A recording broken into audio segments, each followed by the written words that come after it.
તો બહુ જ નસીબદાર છું કે મને આવો બાપ મળ્યો છે સાહેબ.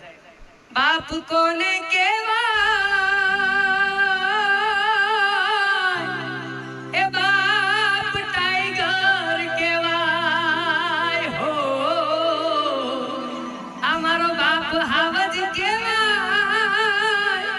બાપ કોને કહેવાય, એ સંતાનોની ખુશી માટે એની ખુશીઓ ત્યાગી છે.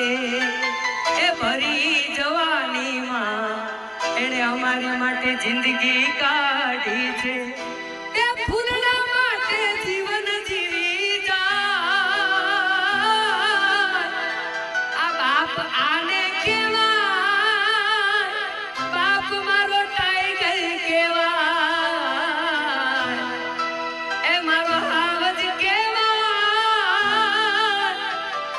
બાપ મારો આ મારું જીવન કહેવાય. હું નસીબદાર છું કે મને આવો પરિવાર મળ્યો, મારો બાપ મળ્યો. અને ખાસ